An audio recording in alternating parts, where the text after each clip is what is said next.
चलिए ध्यान रखिए।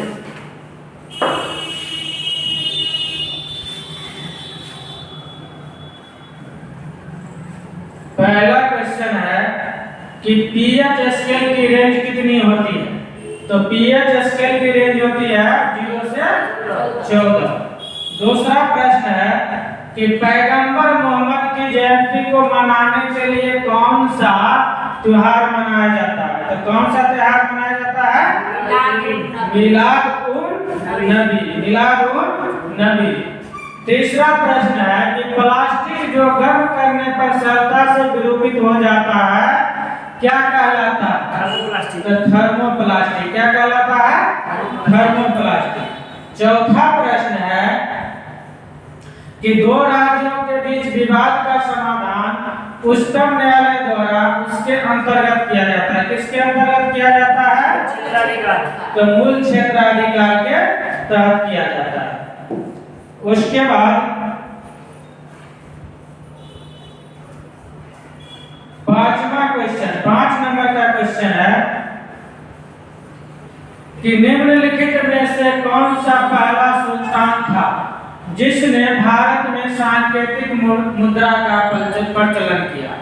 तो भारत में वो कौन सा सुल्तान था? पहला है ऑप्शन में ए में इल्तुतमिश, दूसरा बलबन, तीसरा मोहम्मद बिन तुगलक और चौथा बहलुल लोदी। मोहम्मद है 3 नंबर से। तो इसका आंसर हो जाएगा मोहम्मद बिन तुगलक। क्या होगा? मोहम्मद बिन तुगलक। चलिए छठा क्वेश्चन है कि महाविस्फोटक सिद्धांत किससे संबंधित है? महाद्वीपीय विस्थापन से, ब्रह्मांड की उत्पत्ति से, हिमालय की उत्पत्ति से, ज्वालामुखी के विस्फोट से। तो महाविस्फोट सिद्धांत जो है ये ब्रह्मांड की उत्पत्ति से संबंधित है। किससे संबंधित है? ब्रह्मांड की उत्पत्ति से संबंधित है। पहले जो था पूरे ब्रह्मांड में एक ही पिंड था और बाद में चल करके इस पिंड में एक बहुत ही बड़ा विस्फोट हुआ, भीषण विस्फोट हुआ और पूरा जो है ये पिंड बिखर करके पूरे ब्रह्मांड में फैल गया। और यही जो है इसी में से छोटे छोटे अलग अलग पिंड जो है संगठित हो करके एक साथ होकर के एक ग्रह का निर्माण हुआ, अलग अलग पिंडों का निर्माण हुआ। चलिए डिटेल से हम लोग पढ़ेंगे इसको ज्योग्राफी में, ठीक है। इधर उच्चतम न्यायालय के न्यायाधीशों के स्थानांतरण का अधिकार किसके पास है? तो किसके पास होता है? राष्ट्रपति के पास। सबको आ रहा है डायरेक्ट रूप से। अगला प्रश्न है कि बाबा साहेब अम्बेडकर हवाई अड्डा कहाँ पे स्थित है? बाबा साहेब हवाई अड्डा कहाँ पे है? तो नागपुर महाराष्ट्र में। कहाँ पे? नागपुर महाराष्ट्र में। चलिए अगला प्रश्न है कि ककरी किस मूल से संबंधित है? ककरी किस मूल से संबंधित है? पहला है मालवेसी, दूसरा है कंफुजिटी, तीसरा दिया है कुकरबिटेसी और चौथा इनमें से कोई नहीं। तो ये जो है ककरी किस मूल की है? कुकरबिटेसी मूल के। किस मूल के? कुकरबिटेसी। ये मालवेसी और कंफुजिटी जो है ये पुष्प से संबंधित है। किससे? पुष्प से संबंधित है। फूल पुष्प के ये कुल का, समझ गए ना? चलिए ये पुष्प का अलग अलग प्रकार है, अलग अलग पुष्प जो है, कुछ है मालवेसी कुल का, कुछ है कंफुजिटी कुल का, समझ गए ना? चलिए 10 नंबर का प्रश्न कहता है कि निम्नलिखित में से कौन से वृक्ष वर्ष में एक बार अपनी पत्तियां गिरा देते हैं? वर्ष में एक बार अपनी पत्तियां गिरा देती है। एक में है शंकुधारी, दूसरा है पर्णपाती वृक्ष, तीसरा सदाबहार वृक्ष, चौथा है पर्णपाती एवं शंकुधारी वृक्ष। तो इसका आंसर हो जाएगा पर्णपाती वृक्ष। कौन सी वृक्ष? पर्णपाती वृक्ष। पर्णपाती वृक्ष जो है वर्ष में एक बार अपना पत्ता गिरा देता है। शंकुधारी वन या शंकुधारी वृक्ष, ये जो है शंकुधारी वन यूरोप में, कहाँ? यूरोप और उत्तरी अमेरिका और कुछ एशिया के कुछ जगहों पे पाया जाता है। कौन से वृक्ष? शंकुधारी वृक्ष ठंडे प्रदेशों में पाया जाता है जहाँ पे बर्फ होता है। तो वहाँ पे क्या होता है कि वृक्ष में पत्तियां कम होते हैं और उस शंकु को जैसे सीधे आप देखते हैं ऐसे गोल मटोल होकर सीधे ऊपर की ओर जाता है सुरंग की तरह, ऐसे वृक्ष आप देखते होंगे इस तरह का रहता है। इसी को कहते हैं शंकुधारी वन। कुछ शंकुधारी वन ऐसे भी होते हैं सदाबहार टाइप के होते हैं जिसकी पत्तियां चौड़ी भी होता है। तो ये सब बहुत कम ही देखने को मिलता है। चलिए, सदाबहार वृक्ष क्या है? तो सदाबहार वृक्ष होता है जो वर्ष भर जिसमें पत्तियां लगा हुआ रहता है। समझ गए ना? पूरे वर्ष उसमें पत्तियां लगा हुआ रहता है, उसे कहते हैं सदाबहार वृक्ष। और पर्णपाती वृक्ष क्या होता है? जो वर्ष में एक बार अपना पूरा का पूरा पत्ता गिरा देता है। इसमें आ जाता है जैसे शीशम का पेड़, साल का पेड़, इस तरह का जो वृक्ष होता है वो पर्णपाती वृक्ष के श्रेणियों में आता है। चलिए, मुख्य चुनाव आयुक्त को पदच्युत किया जा सकता है किसके द्वारा? मुख्य चुनाव आयुक्त को किसके द्वारा पद से हटा दिया जा सकता है? मुख्य न्यायाधीश, सुप्रीम कोर्ट द्वारा, उसके बाद राष्ट्रपति द्वारा, मंत्रिमंडल के प्रस्ताव से, संसद के दोनों सदनों के सदस्यों के 2/3 बहुमत से प्रमाणित कराचार के आधार पर। तो इसका आंसर हो जाएगा डी। क्या होगा? डी। कि संसद के दोनों सदनों के सदस्यों के 2/3 बहुमत से पारित कर दिया जाएगा विधेयक, और उसके बाद ही इनको कदाचार के अभाव पे हटाया जा सकता है। समझ गए ना? अगर कोई भी चुनाव आयुक्त कोई गलती करता है तो उनको हटाने का विधि है कि संसद के सदन में, दोनों सदन में, राज्यसभा और लोकसभा, राज्यसभा और लोकसभा दोनों में दोनों के टोटल सदस्यों का 2/3 बहुमत से, कितने बहुमत से? 2/3 बहुमत से विधेयक पारित कर दिया जाएगा और विश्वास प्रस्ताव को पारित कर दिया जाएगा और इसके द्वारा मुख्य चुनाव आयुक्त को पद से हटाया जा सकता है। आ रहा समझ में? चलिए, अगला प्रश्न है कि महात्मा गांधी ने भारत में अपना पहला जन्म भाषण कहाँ दिया था? तो अपना पहला जन्म भाषण कहाँ दिया था? वाराणसी में। कहाँ पर? वाराणसी में दिया था महात्मा गांधी के द्वारा अपना पहला जन्म भाषण।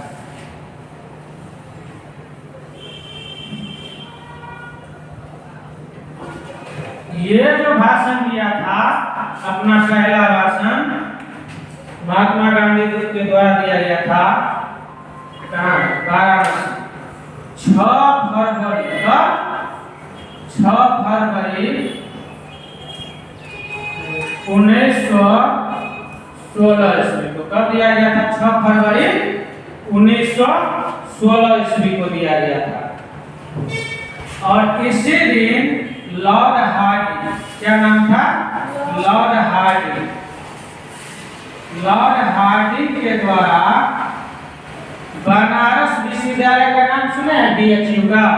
तो BHU का उद्घाटन करने गए थे। कौन गए थे? Lord Hardy. और उसी दिन महात्मा गांधी ने अपना पहला भाषण दिया था। कहाँ पे? वाराणसी। चलिए, अगला प्रश्न है कि अशोक के शासन काल में बौद्ध सभा किस नगर में आयोजित किया गया था? तो पहला ऑप्शन है मगध में, दूसरा है वैशाली, तीसरा पाटलिपुत्र, चौथा राजगीर। तो कौन सा हो जाएगा आंसर? इसका आंसर हो जाएगा पाटलिपुत्रा में। कहाँ पे? पाटलिपुत्रा में। पाटलिपुत्रा में तीसरा अधिवेशन हुआ था। तीसरा बौद्ध अधिवेशन हुआ था पाटलिपुत्रा में। किसके काल में? अशोक के काल में। अशोक के काल में। और पहला अधिवेशन कहाँ पे हुआ था? राजगिरी, मगध के क्षेत्र में राजगिरी या राजगिरी, समझ गए ना? राजगिरी में हुआ था। किसके काल में? कालासुर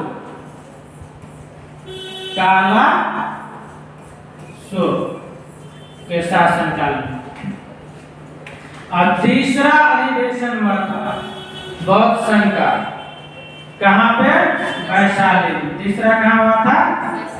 वैशाली में। आजाद शत्रु के समय। किसके समय? शत्रु। ठीक है, तो तीसरा आजाद शत्रु के समय। चौथा हुआ था कश्मीर में। कहाँ हुआ था? चौथा कुंडग्राम कश्मीर। चौथा हुआ था कश्मीर में। किसके समय में? कनिष्क के समय में। किसके समय में? कनिष्क के समय में। तो उस समय कश्मीर के शासक थे कनिष्क। चलिए, अरे आज समझ में पढ़े थे टीचर वाले बैच में या सुपर टेट वाले बैच में पढ़े थे ना, ये सब बताए हुए थे पूरा डिटेल। ठीक है, चलिए। बीइंग गांधी के लेखक कौन है? ये पुस्तक का नाम है बीइंग गांधी, और इसके लेखक कौन है? तो इनके लेखक है पारवानंद। कौन है? पारवानंद। अगला प्रश्न है कि माइंड विदाउट फियर नामक पुस्तक के लेखक कौन है? तो माइंड विदाउट फियर नामक पुस्तक के लेखक कौन है? रजत गुप्ता। कौन है? रजत गुप्ता। इनका नाम है रजत गुप्ता। चलिए, रजत गुप्ता का नाम सुने आप लोग? एक टीवी चैनल चलाता है रजत गुप्ता, सुने हैं? इंडिया टीवी, शायद वही है, इंडिया टीवी। विश्व हिंदी दिवस कब मनाया जाता है? कह रहा है विश्व हिंदी दिवस कब मनाया जाता है? 10 जनवरी को। विश्व हिंदी दिवस 10 जनवरी को। आप भारत में हिंदी दिवस कब मनाया जाता है? अगर पूछेगा कि भारत में हिंदी दिवस कब मनाया जाता है, तो 14 सितंबर को। कहाँ? भारत में। तो भारत में हिंदी दिवस 14 सितंबर को और विश्व हिंदी दिवस 10 जनवरी को। याद रहेगा? चलिए, अगला प्रश्न।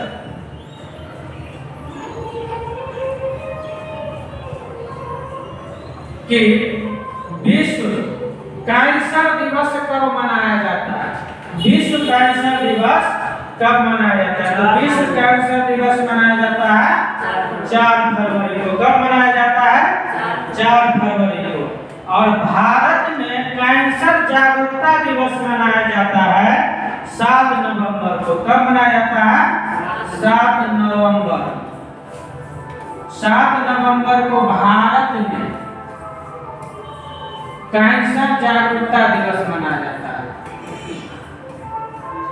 जागरूकता दिवस।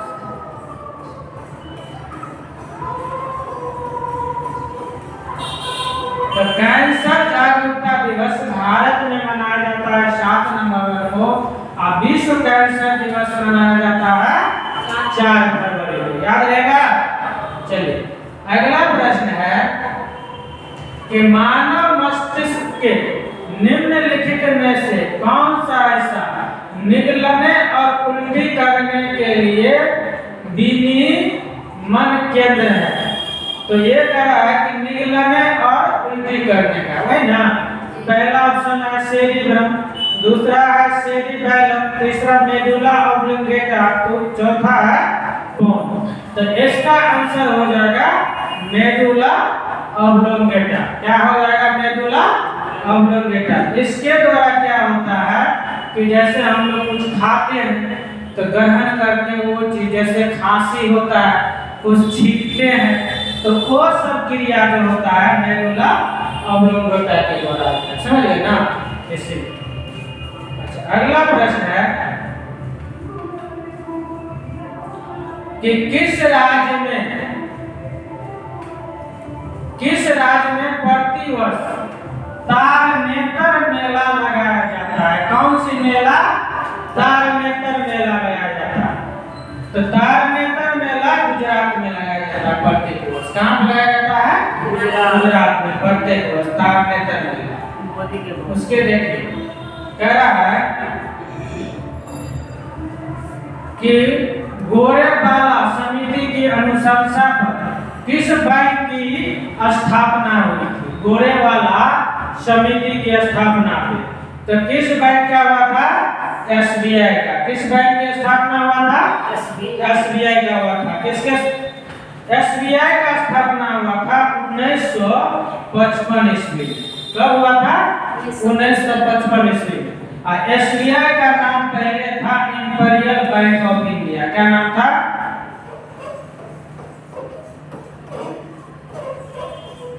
Imperial bank of India. तो ये जो आरबीआई का नाम पहले था, एसबीआई का नाम पहले था इंपीरियल बैंक ऑफ इंडिया, और इसका गठन कब हुआ? 1955 ईस्वी में हुआ था। सेबी का गठन हुआ था 12 अप्रैल 1988 को। 12 अप्रैल 1988 ईस्वी को। इसको याद रखिएगा कि सेबी का गठन कब हुआ था। आरबीआई का गठन हुआ था 1 अप्रैल 1935 ईस्वी को। 1 अप्रैल 1935 ईस्वी को किसका गठन हुआ था? आरबीआई का, रिजर्व बैंक ऑफ इंडिया का। और कभी-कभी पूछ देता है कि आरबीआई अधिनियम कब लाया गया था? तो 1934 ईस्वी में। कब लाया था? 1934 में। अधिनियम लाया गया 1934 में, और इसका गठन हुआ था 1 अप्रैल 1935 ईस्वी को। देखिए नाबार्ड का गठन कब हुआ था? तो नाबार्ड का गठन हुआ था 12 जुलाई 1982 ईस्वी। कब हुआ था?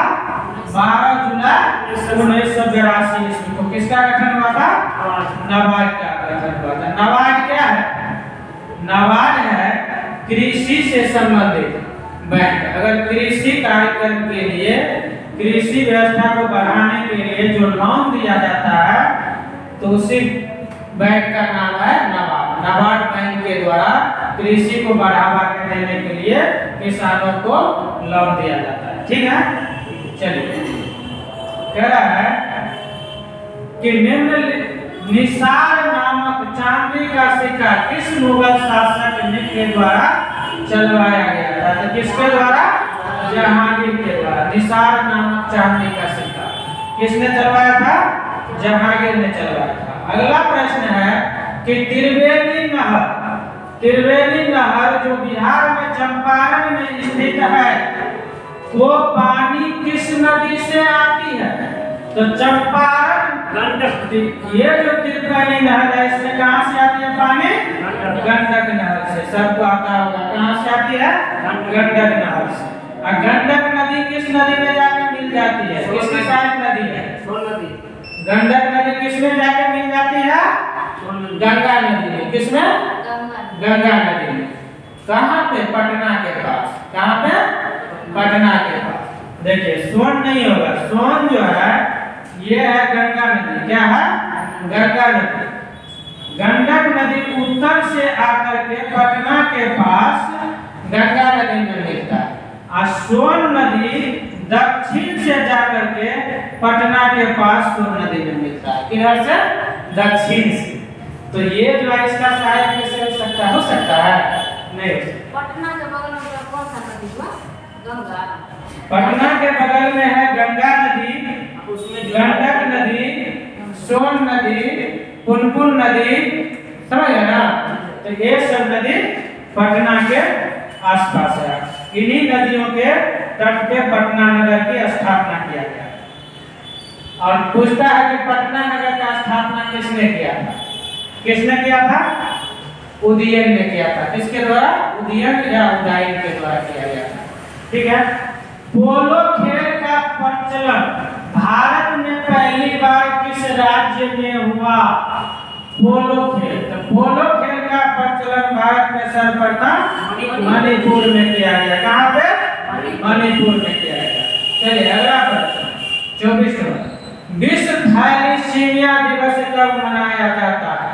विश्व थैलेसीमिया दिवस कब मनाया जाता है? तो 8 मई को विश्व थैलेसीमिया दिवस कब मनाया जाता है? 8 मई। ये थैलेसीमिया क्या होता है? थैलेसीमिया है ये वंशानुगत होता है। क्या होता है? वंशानुगत। ये वंशानुगत होता है। थैलेसीमिया खून से संबंधित बीमारी है, ब्लड से संबंधित। किससे संबंधित? खून से संबंधित बीमारी है। कि थैलेसीमिया में क्या होता है कि जो माता पिता में बीमारी रहता है, अगर ब्लड का बीमारी कुछ रहता है, जैसे ब्लड कैंसर हो गया या कुछ और तरह का बीमारी हो गया, तो वो बीमारी उनके बच्चों में भी चला जाता है, बच्चों में भी हो जाता है। तो इसी को कहते हैं थैलेसीमिया। समझ गए ना?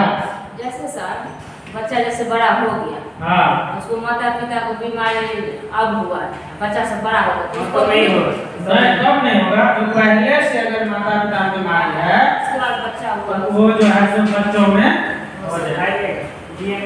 दशरथ और बसावत प्रसिद्ध चित्रकार किस सम्राट के, मुगल सम्राट के राज दरबार में? तो दशरथ और बसावत अकबर के दरबार का दो प्रसिद्ध चित्रकार थे। किसके दरबार के? अकबर के दरबार के। इसको याद रखिएगा, दशरथ और बसावत। अगला प्रश्न है इनमें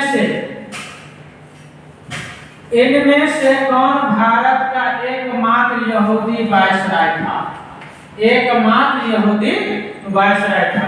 उनका नाम था लॉर्ड रीडिंग। जितने वायसराय हुए थे भारत में, टोटल कितने वायसराय हुए थे? टोटल 21 प्लस 1 22 वायसराय हुआ। वायसरायों की संख्या 22 हुआ। इसमें से 21 वायसराय था। समझ गए ना?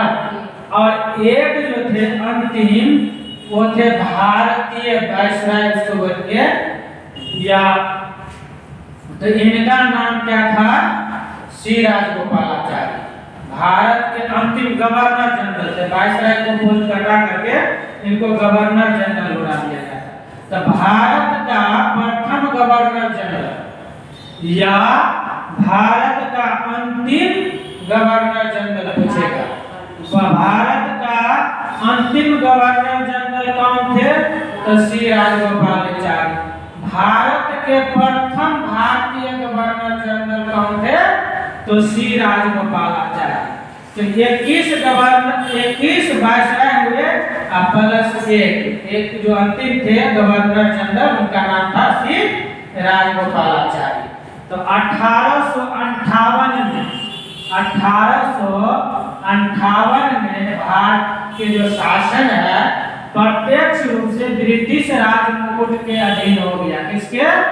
ब्रिटिश राज मुकुट के अधीन हो गया।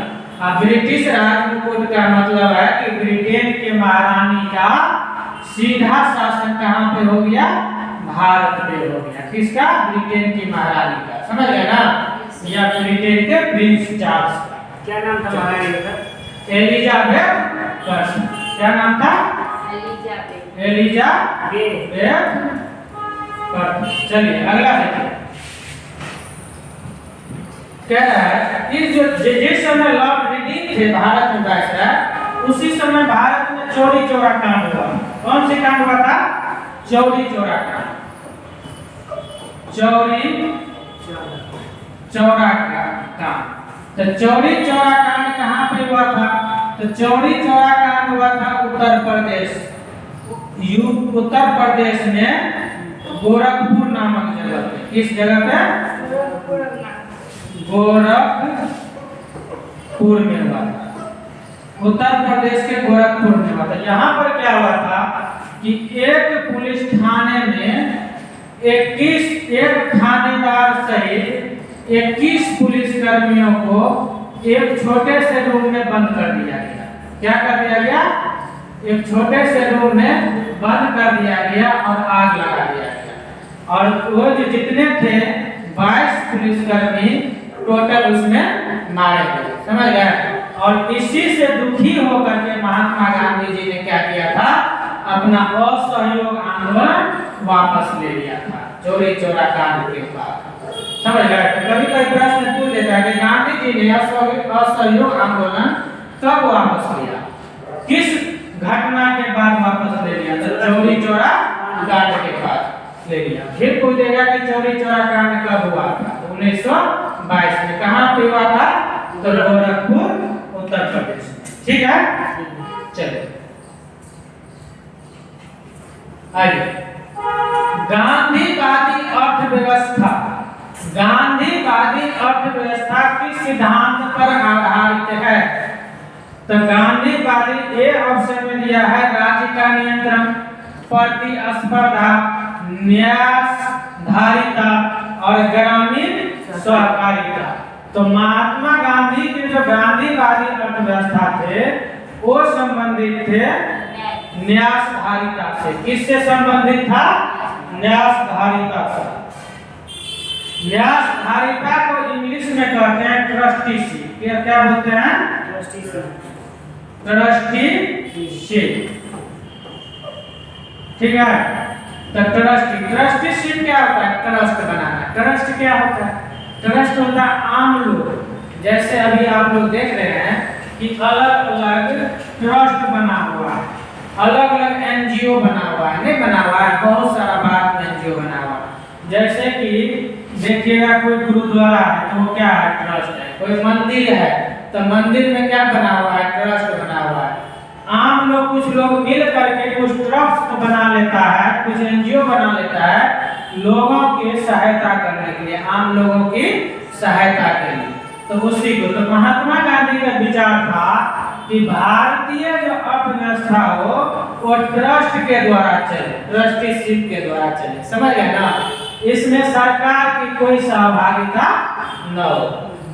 ठीक है, चलिए अगला प्रश्न है कि निम्नलिखित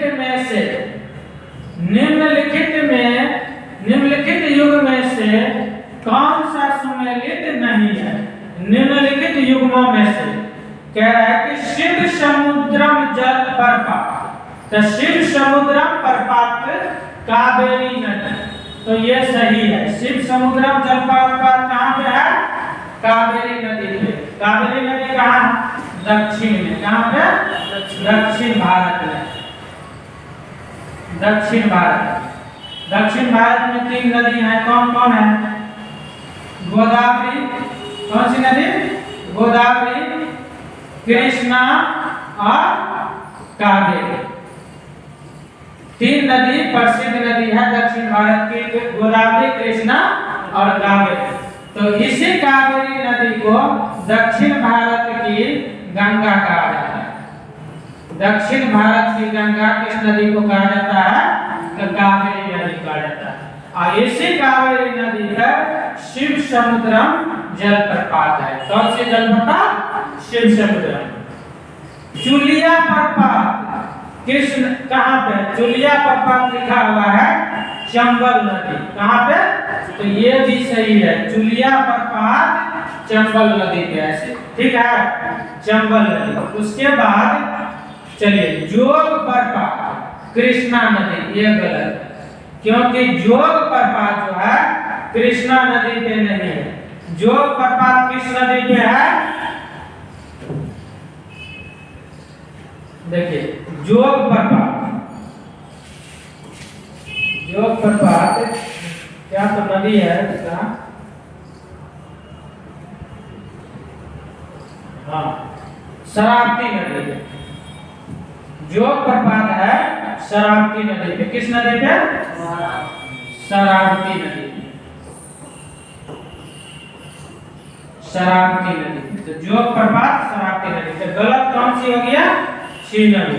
धुआंधार प्रपात नर्मदा नदी पे। किस नदी पे? नर्मदा नदी। नर्मदा नदी कहाँ पे है? नर्मदा नदी जो है अमरकंटक की पहाड़ियों से निकलता है। कहाँ से? अमरकंटक की पहाड़ियों से निकलता है और ये जो है जाकर के अरब सागर में गिरता है। कहाँ पे? अरब सागर में जाकर के गिरता है। कभी कभी पूछ देता है कि भारत में कौन सी नदी है जो डेल्टा नहीं बना करके एस्चुरी बनाता है, एस्चुरी का निर्माण करता है? तो वो कौन सी नदी है? एक यही नदी है नर्मदा नदी और दूसरी नदी का नाम है ताप्ती। कौन सी नदी? ताप्ती नदी। तो नर्मदा और ताप्ती दो ऐसी नदी है जो समांतर क्रम में बहते हुए अरब सागर में जाकर के गिर जाती है। कहाँ पे? गुजरात के पास में। और यही जो है डेल्टा नहीं बना करके क्या बनाती है? एस्चुरी का निर्माण करती। ठीक है, अगला प्रश्न है 28-29 कि निम्न में से कौन विश्व के नवीन बलित पर्वत का उदाहरण प्रस्तुत करता है? पहला दिया है अरावली, आल्प्स पर्वत, सतपुरा और अपलेशन पर्वत। तो इसमें आंसर कौन सा आ जाएगा? आल्प्स पर्वत। आल्प्स पर्वत नवीन बलित पर्वत का उदाहरण है। और भारत में पूछ देगा कि नवीन बलित पर्वत या युवा पर्वत कौन सा है? तो हिमालय। हिमालय कौन सी पर्वत है? युवा पर्वत कहा जाता है। कौन से? युवा पर्वत या बलित पर्वत। ये क्या है कि इसकी ऊंचाई देखते हैं कि हर कुछ शताब्दी पे कुछ मीटर सेंटीमीटर बढ़ जाता है। नहीं, किसका? हिमालय का। अब क्या है? अरावली पर्वत। अरावली पर्वत कहाँ पे है? भारत में। कहाँ पे? भारत में, अरावली राजस्थान में। उसके बाद आल्प्स पर्वत कहाँ है? तो आल्प्स पर्वत है यूरोप में। कहाँ पे? यूरोप में। उसके बाद सतपुरा। सतपुरा कहाँ है? ये भी भारत में है। कहाँ पे? सतपुरा के पहाड़ी भारत में। कहाँ पे? विंध्य पहाड़ी के आसपास में। ठीक है, विंध्य और सतपुरा पहाड़ी समानांतर क्रम में। उसके बाद है अपलेशियन। अपलेशियन कहाँ पे है? तो यह है अमेरिका में। कहाँ पे? अमेरिका, उत्तरी अमेरिका, अमेरिका। तो अपलेशियन पर्वत कहाँ पे है? उत्तरी अमेरिका में। अच्छा, उत्तरी अमेरिका में एक और पर्वत है, उस पर्वत का नाम है रॉकी पर्वत। कौन सी पर्वत? रॉकी। उत्तरी अमेरिका में एक है अपलेशियन पर्वत, दूसरा रॉकी पर्वत। ठीक है, चलिए 30 नंबर क्वेश्चन कहता है कि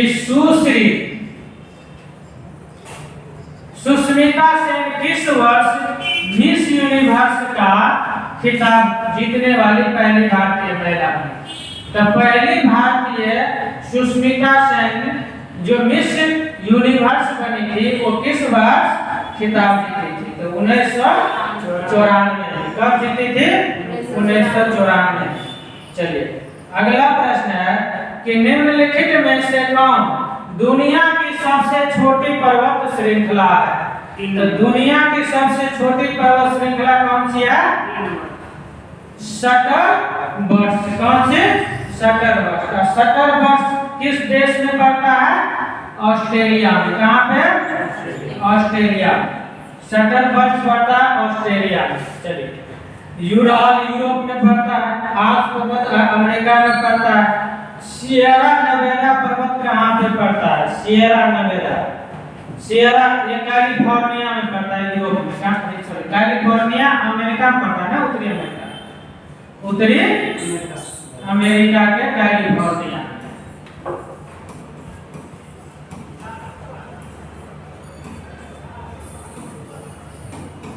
ठीक, यहाँ पर क्लियर है। सियरा नेवाडा पर्वत कहाँ पड़ता है? यूरोप में। शटरबर्स्ट ऑस्ट्रेलिया में। आल्प्स पर्वत उत्तरी अमेरिका। ठीक है, चलिए एटलस पर्वत कहाँ पड़ता है? बताइएगा आप लोग, एटलस पर्वत कहाँ पड़ता है? एटलस पर्वत अफ्रीका में। कहाँ पे? अफ्रीका में। सुलभ स्वच्छता और सामाजिक सुधार आंदोलन के संस्थापक कौन थे? तो सुलभ स्वच्छता के और सामाजिक सुधार आंदोलन के संस्थापक डॉक्टर बिंदेश्वर पाठक थे। कौन थे? डॉक्टर बिंदेश्वर पाठक। बिहार में तो हमने देखने को नहीं मिला, लेकिन यूपी में जगह जगह पे हम देखे हैं कि शौचालय बना हुआ है, 2 मंजिला शौचालय, यानी फर्स्ट फ्लोर और सेकंड फ्लोर बना हुआ है। बहुत ही अच्छा शौचालय, समझ गया? फ्री शौचालय, उसमें जाइए आप, फ्री में जगह जगह पे बना हुआ है। बहुत ही अच्छा काम किया हुआ है बिंदेश्वर पाठक। चलिए अगला प्रश्न कहता है कि हेमिस त्योहार किस भारतीय राज्य में मनाया जाता है? पहला तमिलनाडु, पंजाब, कर्नाटक, जम्मू कश्मीर। तो हेमिस त्योहार कहाँ मनाया जाता है? जम्मू कश्मीर में। हेमिस त्योहार जम्मू कश्मीर में मनाया जाता है। चलिए 34 नंबर क्वेश्चन कहता है कि निम्नलिखित में से किस देश का संविधान दुनिया का सबसे छोटा संविधान? तो दुनिया का सबसे छोटा संविधान है संयुक्त राज्य अमेरिका का। कहाँ का? दुनिया का सबसे बड़ा संविधान कहाँ का है? भारत का संविधान। तो दुनिया का सबसे बड़ा संविधान भारत का संविधान और दुनिया का सबसे छोटा संविधान संयुक्त राज्य अमेरिका का संविधान। अलिखित संविधान किस देश का है? तो यूनाइटेड किंगडम का। किसका? यूनाइटेड किंगडम, यूके का संविधान अलिखित संविधान। चलिए पूछ देगा कि यूनाइटेड किंगडम का संविधान कैसा? अलिखित। चलिए प्रसिद्ध रत्नागिरी मठ किस भारतीय राज्य में स्थित है? तो रत्नागिरी मठ कहाँ पे है? ओडिशा में स्थित है। रत्नागिरी मठ ओडिशा राज्य में स्थित है। शिक्षा का अधिकार अधिनियम को किस वर्ष अधिनियमित किया गया? तो शिक्षा के अधिकार अधिनियम को 2009 में अधिनियमित किया गया। कब किया गया? 2009 में। शिक्षा का अधिकार अधिनियम क्या है? शिक्षा का अधिकार अधिनियम लाया गया था कि जो 0 से 6 वर्ष के बच्चे हैं उनको निःशुल्क, 0 से 6 वर्ष के बच्चों को निःशुल्क शिक्षा प्रदान करना। क्या करना? निःशुल्क शिक्षा प्रदान करना। क्लियर है? चलिए क्वेश्चन नंबर, अगला प्रश्न है 37। कहता झुमरा निम्नलिखित में से किस राज्य का पारंपरिक नृत्य स्वरूप है? झुमरा। तो झुमरा किस राज्य का है? ओडिशा का। यहीं पे झूमर पूछ देता है, झूमर किस राज्य का है? झूमर। तो झूमर किसका है? राजस्थान का। किसका? राजस्थान। और झुमरा किस राज्य का है? ओडिशा का। चलिए अगला प्रश्न है बिशन सिंह बेदी किस खेल से संबंधित है? बिशन सिंह बेदी क्रिकेट से संबंधित है। किससे संबंधित है? क्रिकेट से संबंधित है। अगला प्रश्न है खजुराहो का कंदरिया महादेव मंदिर किसने बनवाया था? खजुराहो का कंदरिया महादेव मंदिर किसने बनवाया था? पहला है परमार ने, चेदी ने, राजपूत ने, चंदेल ने। तो किसने बनवाया था? किसने? चंदेल शासकों के द्वारा खजुराहो का कंदरिया महादेव मंदिर बनवाया गया था। चलिए बादामी के चालुक्यों द्वारा मंदिर बनाने की विधि की कौन सी विधि विकसित की गई थी? पहला है नागर विधि, द्रविड़ विधि, बेसर विधि और गोपुरम विधि। तो कौन सी विधि किया गया था? बेसर विधि। किसके द्वारा? बादामी के चालुक्यों द्वारा। किसके द्वारा? बादामी के चालुक्यों द्वारा। किस विधि का? बेसर विधि का। देखिए एक है नागर विधि। नागर विधि में क्या होता है, जो मंदिर का निर्माण किया जाता है इसका गोपुरम गोल आकार का रहता है, और इसका ऊपर में जो ध्वज बना रहता है इस तरह का रहता है, ये भी गोलाकार आकार में रहता है, ऊपर में एक झंडा लगा हुआ रहता है। देखा मंदिर में झंडा फहराते हुए सबसे ऊपर में रहता है नहीं। और ये द्रविड़ मंदिर जो है दक्षिण में पाया जाता है, जनरली जो दक्षिण भारत में द्रविड़ तरफ है। इसका जो मंदिर रहता है इसका गोपुरम जो रहता है वर्गाकार रहता है, चौफुट रहता है नहीं। और इसका ऊपर का जो आकार बना रहता है ये भी चौफुट ही रहता है, और इसके ऊपर में जो मंडप बना रहता है सबसे ऊपर में वो भी लगभग वर्गाकार का ही रहता है, वर्गाकार का बना हुआ रहता है। तो वर्गाकार रहता है द्रविड़ शैली। अब बेसर शैली क्या है, ये नागर शैली और द्रविड़ शैली को मिला करके बेसर शैली का निर्माण किया गया। किस शैली का? बेसर शैली। तो ये है मिक्सचर, दोनों शैली का मिला जुला रूप, द्रविड़ शैली और नागर शैली का। कौन सी शैली? बेसर शैली। और गोपुरम क्या होता है, जो परिदक्षिणा पथ होता है, मंदिर में आप जाते हैं चारों तरफ घूमते हैं उसी को क्या बोलते हैं? गोपुरम कहते हैं। जाते चक्कर नहीं लगाते हैं मंदिर में।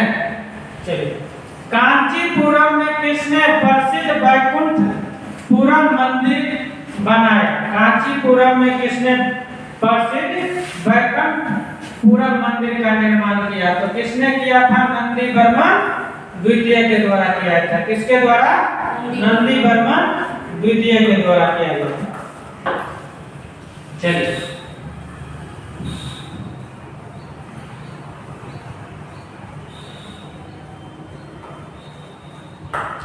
लक्षद्वीप समूह के उत्पत्ति का कारण क्या है?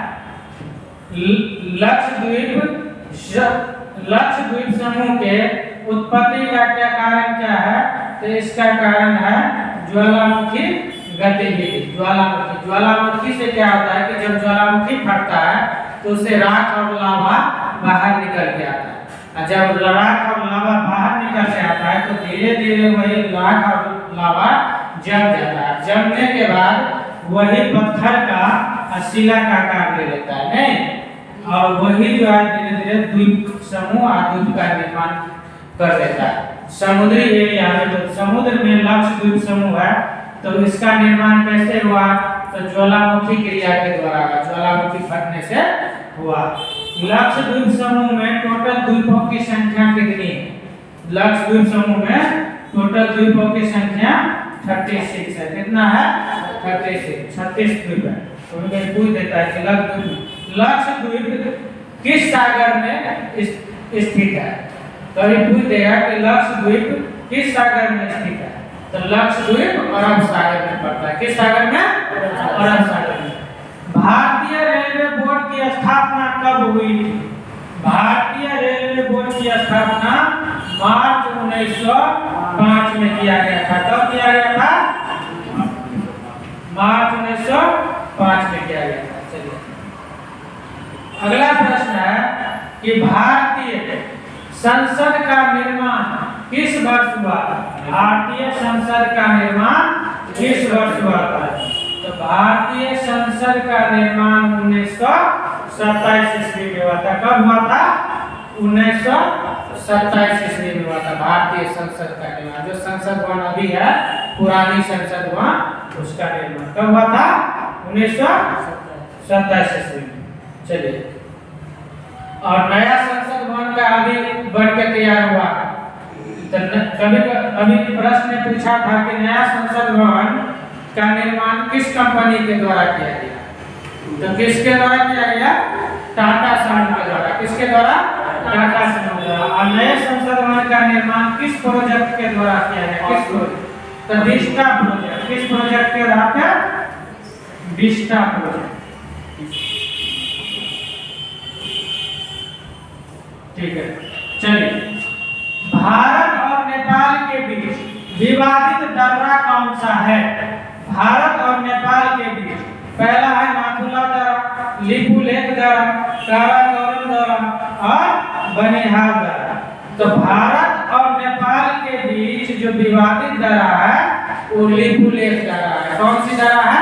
लिपुलेख दर्रा। लिपुलेख धारा पे भारत कहता है कि ये मेरे क्षेत्र में पड़ता है और नेपाल कहता है कि नहीं नहीं ये मेरे क्षेत्र में पड़ता है। तो ये नेपाल और भारत के बीच विवाद है। नाथुला दर्रा कहाँ पड़ता है? नाथुला दर्रा सिक्किम में पड़ता है। कहाँ पे? सिक्किम में पड़ता है। काराकोरम दर्रा और बनिहाल दर्रा दोनों पड़ता है जम्मू कश्मीर में। कहाँ पे? जम्मू कश्मीर। याद रहेगा काराकोरम दर्रा कहाँ पड़ता है? बनिहाल दर्रा लिपुलेख दर्रा भारत और नेपाल की सीमा पे। कहाँ? और नाथुला दर्रा सिक्किम। चलिए अगला प्रश्न है, अल-बरूनी किसके साथ भारत आया था? अल-बरूनी किसके साथ भारत आया था? तो महमूद गजनवी के साथ में भारत आया था। किसके साथ भारत आया था? महमूद गजनवी के साथ में भारत आया था। कौन? अल-बरूनी। चलिए अगला प्रश्न है कि निम्नलिखित में से कौन सा विजयनगर कला का सबसे अच्छा उदाहरण है? तो विजयनगर कला का सबसे अच्छा उदाहरण इसमें से क्या है? तो विजयनगर कला का सबसे अच्छा उदाहरण है हम्पी। क्या है? हम्पी। क्योंकि हम्पी जो है विजयनगर का राजधानी था। किसका राजधानी था? विजयनगर। कभी कभी प्रश्न पूछता है कि विजयनगर की राजधानी कौन था?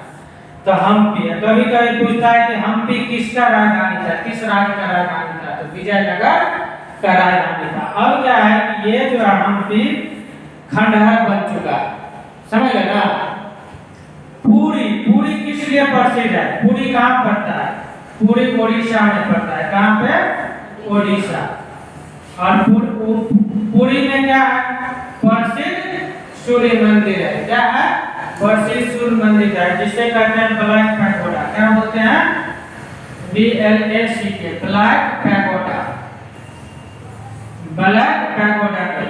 और यहीं पे पुरी में ही 3 रथ मंदिर है। क्या है? 3 रथ मंदिर है। और 3 रथ मंदिर किनका किनका है?